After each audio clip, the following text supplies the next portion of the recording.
Bonjour à tous et bienvenue dans cette nouvelle vidéo. Aujourd'hui, critique du film Medellin, réalisé par Franck Gastambide. Et alors, on dirait bien que Prime Video, qui est plutôt une bonne plateforme, mais quand même, Prime Video collectionne tous les vendredis, enfin pas tous les vendredis, mais pas mal de vendredis, les films français pourris, voire carrément là, oubliables. C'est-à-dire que là, ok, c'est pas forcément tout pété, mais c'est quand même très oubliable, donc je vais pas être très tendre effectivement avec ce dernier film de Franck Gastambide diffusé aujourd'hui sur Prime Video. Donc là, on est dans une comédie d'action, et pour être sincère, je préférais Franck Gastambide par exemple dans Validé, voilà, pour la série Validé sur Canal+. J'avais défendu la première saison. En gros, je préfère personnellement Franck Gastambide quand il est sérieux.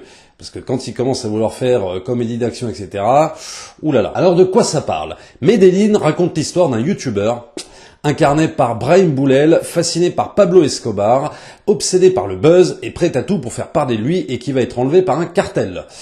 Son frère, donc interprété par Ramzy Bedia, décide de se rendre en Colombie, donc avec Franck Gastambide et Anouar Toubali pour le sauver. Derrière la comédie d'action, où se cachent des références à Fast and Furious ou Taxi, Medellin dénonce la recherche de la gloire à tout prix, au risque d'un drame et la fascination ou l'admiration pour certaines personnes violentes. Ça, c'est le résumé pris sur France Culture. La fin de ce résumé, c'est faux. C'est archi faux. Et pourtant, c'était intéressant. C'est-à-dire dénoncer la recherche de la gloire à tout prix, au risque d'un drame, la fascination des personnes violentes, etc. Tout ça, ça constitue quoi? 1 minute sur la fin du film, très sincèrement, 1 minute sur la fin du film, et c'est tout. Alors que, oui, effectivement, il y avait un vrai sujet. Là, Gastambide, il en fait un prétexte, seulement un prétexte à faire une comédie d'action. Alors qu'il aurait pu rester justement sur la dénonciation, je sais pas moi, de la violence, de la fascination de la violence de certaines personnes, etc., etc., chercher le buzz à tout prix, ça aurait été intéressant, mais ça, il s'en fout complètement. Et c'est ce qui est dommage en fait dans ce film. Donc comme je disais, prétexte à faire une grosse comédie d'action. Et il faut bien admettre une chose quand même par rapport à Franck Gastambide, c'est que en termes d'action, il se débrouille très bien. Moi, j'ai rien à dire, je ne peux pas le critiquer. C'est-à-dire que sur un plan technique, sur un plan de la forme, on l'avait vu aussi dans Taxi 5, il n'y a rien à dire sur le fait que le mec, c'est un très bon technicien. Il n'y a aucun souci là-dessus. Les scènes d'action sont impressionnantes, elles sont plutôt bien montées, bien shootées, tout ce que tu veux, il n'y a aucun problème là-dessus. T'as juste envie de lui dire, ok, sois réalisateur si t'as envie, même de trucs d'action si t'as envie de le faire. Par contre, scénariste et surtout le fait de vouloir être drôle, c'est quand même autre chose. J'ai l'impression que c'est quand même un autre métier et qu'il n'est pas capable de faire les deux. Et pour moi, et je le redis, il est bien plus crédible dans un truc bien sérieux, comme Validé, où ça demande peut-être moins de moyens, où c'est plus fort, où c'est mieux écrit. Parce que là, sur le reste, c'est soit pas drôle, soit mal écrit, ou alors quand c'est carrément pompé sur 1 milliard de films américains que t'as vu ces 10 dernières années, style Fast and Furious et j'en passe. Alors imagine-toi, t'es pas fan de ce genre de film, tu vas passer un sale quart d'heure. Donc ça part comme Very Bad Trip, ça lorgne un moment du côté de la chèvre et de la poursuite du diamant vert. Et donc en gros, ce film n'a aucune identité, mais strictement aucune. Là par exemple, allez, ou Taxi 5, que j'aime pas beaucoup, Taxi 5 pouvait avoir cette identité, si tu veux, encore de film français, réalisé, oui, un peu à l'américaine, c'est vrai, mais cette identité assez franchouillarde, etc. Là, on a zéro identité. C'est-à-dire qu'en fait, c'est Franck Gastambide qui fait comme ferait n'importe quel réalisateur de film américain. Alors oui, c'est très bien fait, sauf que où est l'identité là-dedans? On n'en sait rien, on ne sait pas où elle est passée. Je me dis vraiment, on est en train de faire un film américain, quoi. C'est dans mon bureau avec les petites voitures pour enfants que je me fais boum, boum, et là, boum, ça fait ça. C'est un mélange de vulgaire film américain de série B, et là tu te dis quelle est la plus-value de ton film par rapport à tous les autres films américains que j'ai vus? Strictement aucune. Là où Validé, oui, il y en avait, là, très franchement, on sait pas où elle est passée. Ensuite, gros problème de crédibilité. Comme dit à la fin du film, alors oui, je vais un peu spoiler la fin du film, enfin c'est vraiment pas bien grave, je vous le dis, la fin du film où en voix off, on te dit qu'en gros, oh là là, c'est incroyable parce qu'on était 3 jeunes de banlieue ordinaires et on a mis fin au plus gros cartel de Colombie. Bah voyons, mais oui, bien sûr, on y croit. Et là, si tu veux, la crédibilité, elle en prend un sacré coup. Déjà que la crédibilité, elle en prend un sacré coup pendant tout le film, parce que tu te dis, mais je comprends pas en fait. Donc ça pilote des voitures comme dans Fast and Furious, ça manie des armes comme des pros, aidé effectivement à un moment donné par le personnage de Mike Tyson, qui est, oui, un des arguments marketing du film. Ouh là là, regardez, on a eu Mike Tyson et tout ça, qui sort un peu de nulle part et qui va les aider au maniement des armes et compagnie à faire comme dans Fast and Furious. Sauf que bon, t'y crois pas 2 secondes. Et ça fait décoller des hélicos et ça met fin effectivement, oui, à un des plus gros cartels les plus vénères de Colombie. Et pourquoi t'y crois pas? Parce que de base, il n'y a aucune mise en contexte sur les personnages. C'est-à-dire le début, c'est-à-dire le film commence, allez 5 minutes dans la banlieue, et après tout de suite, hop, ça part en Colombie, ça y est, ça part à l'aventure. Mais les personnages, on dirait des Playmobil. Alors t'en as un, je suis réparateur de caisse, l'autre, je suis entraîneur de boxe, l'autre, je suis influenceur, ok, très bien, mais qui sont tes personnages au fond? Comment ils ont grandi? Pourquoi ils se connaissent? Qui sont-ils? Je sais pas, je ne les connais pas. Donc, personnage bâclé, prétexte à faire quelque chose, donc à être dans de l'action. Mais sauf que moi, tes personnages, je ne les connais pas, je ne sais pas qui ils sont. Comment tu veux que je croie qu'à la fin, ces personnages puissent mettre fin au plus gros cartel de la Colombie?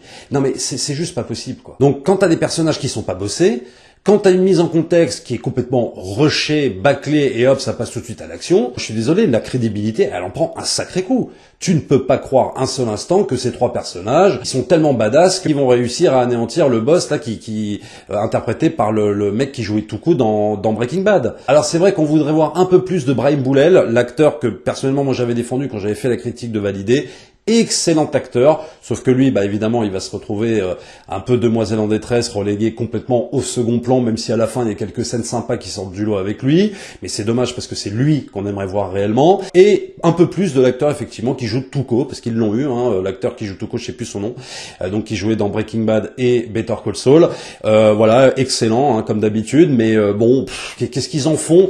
Si tu veux, c'est là où le film, il y a strictement aucune originalité, c'est-à-dire que Frank Gastambide, bon, il a vu Narcos, il adore, il a dû voir évidemment Breaking Bad, Better Call Saul, il adore et tout ça, et il te ressort tous les poncifs du genre, en fait, qu'on a vu 1000 fois, putain, Medellín, Narcos, la Colombie, tout ça, c'était intéressant au départ, quoi, mais ça y est, maintenant, bon, on en a vu tellement. Par exemple, tu vois, ce qui aurait été plus intéressant, à mon sens, c'est par exemple de traiter, par exemple, du problème de drogue qui se passe à Naples, en Italie. Alors, il y a eu évidemment la série, le chef-d'œuvre, la série Gomorrah.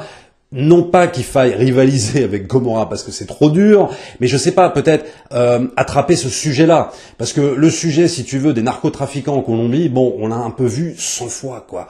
Est-ce qu'il n'y avait pas autre chose à raconter? Est-ce qu'il n'y avait pas autre chose à dire? Bon. Donc voilà, en gros, le problème, c'est qu'il y a strictement rien de nouveau sous le soleil, quoi. C'est-à-dire que tu te tapes ce film, en plus, c'est quasiment interminable. Les séquences où ça se pose, c'est tellement mal écrit que tu t'en fous complètement et tu t'attends en fait la prochaine scène d'action parce que, comme je le redis, hein, Gastambide, il se débrouille très très bien en scène d'action. Je veux dire, on peut pas lui reprocher ça. Et tu sens vraiment que c'est son truc, mais tu sens qu'il l'a fait pour ça, hein.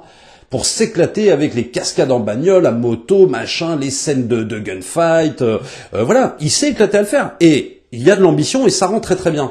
Ok, voilà. Mais c'est tout, parce que pour moi le scénario il est pas du tout à la hauteur.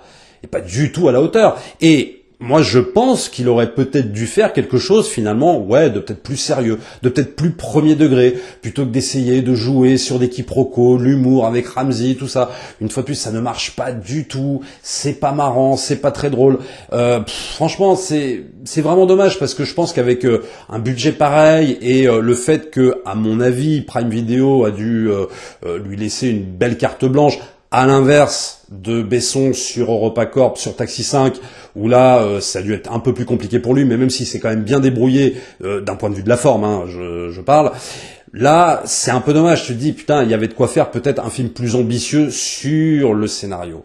Sur le scénario, en utilisant la technique qu'il utilise, mais avec un scénario plus ambitieux, peut-être plus premier degré, peut-être plus sérieux, en évitant tout cet aspect comédie très lourdingue, parce qu'on est quand même là-dedans, et donc ça en fait, pour moi, hein, véritablement, un film totalement oubliable. C'est-à-dire que oui, on n'est pas au niveau des échecs de Kéron, là, je sais pas quoi, Brutus versus César. Oui, c'est bien mieux que la dernière connerie de Michael Youn. Effectivement, oui, bien sûr, on n'en est pas à ce niveau-là.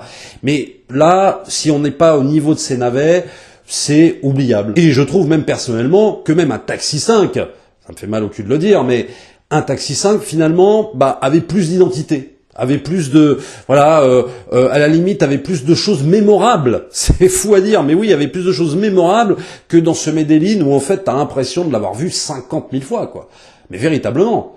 Donc voilà, je sais pas ce que vous en pensez. Vous pouvez toujours le regarder, c'est disponible donc sur Prime Video à partir d'aujourd'hui. Abonnez-vous à la chaîne si c'est pas encore fait, likez, partagez comme d'habitude, et nous on se retrouve très très vite pour une prochaine vidéo. Ciao.